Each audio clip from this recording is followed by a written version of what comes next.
For today's video, ang ating niluto ay Korean braised spicy chicken. My own simple version na siya, mga langga. Yan po ulam natin. Huwag nating kalimutan kumain sa tamang oras.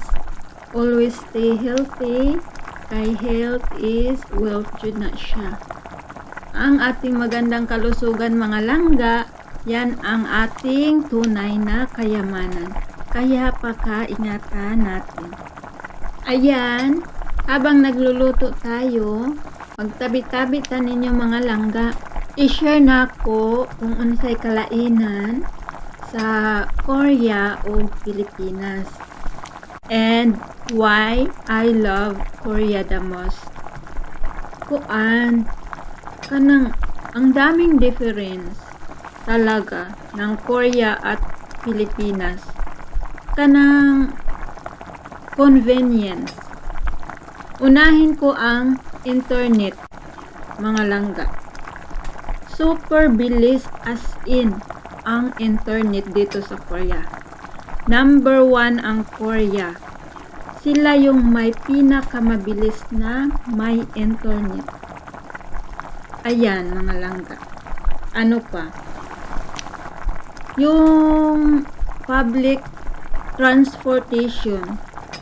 Walang delays, laging on time. Yan. Malaking pagkakaiba sa Pinas. Ano pa ba? Aircon kapag summer, tapos may heater kapag winter. Ayun. Ano pa ba? May sariling lane, mga buses. Tapos, organize yung pag-drop ng mga passengers. Kasi may bus stop yung mga buses. Ano pa? Walang traffic. As in, walang traffic, mga langga, dito sa Korea. Ano pa ba?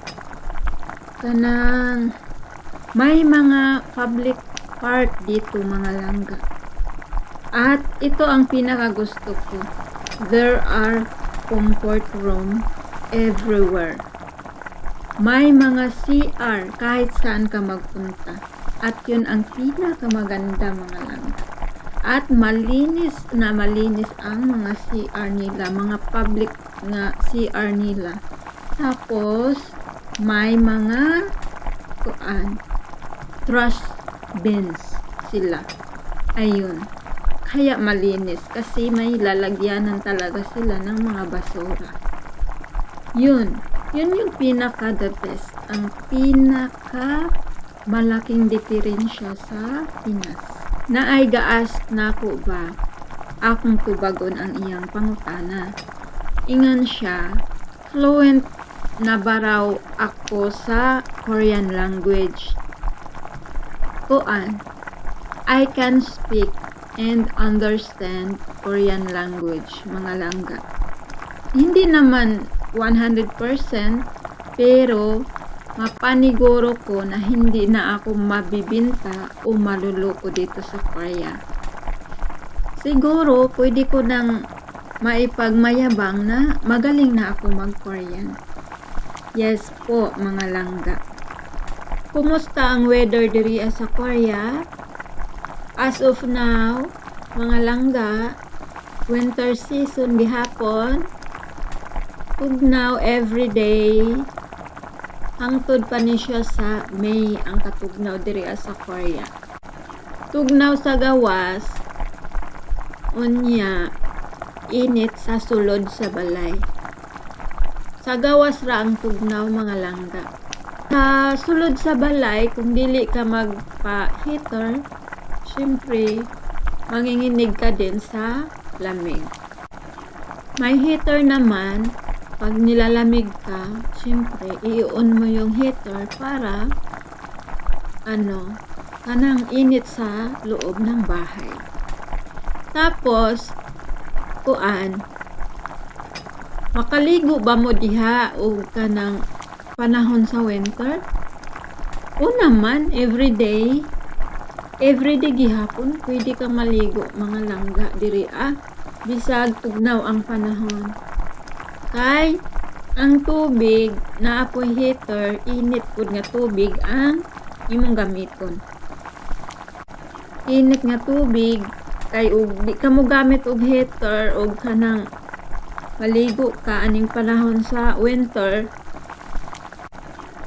di gyud ka makaligo mga langga sa kabugnaw sa tubig. Kuan lang, ug maggamit kag heater, simpre dako-dakoy mong bills pagdating sa katapusan ng buwan. Simpre babayaran mo yun.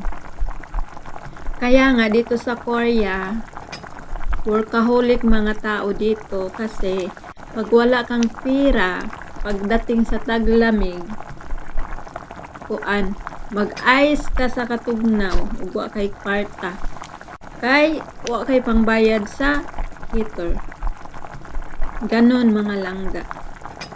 Kaya ganon sila kasipag dito. Ayan lang mga langga. Thank you so much.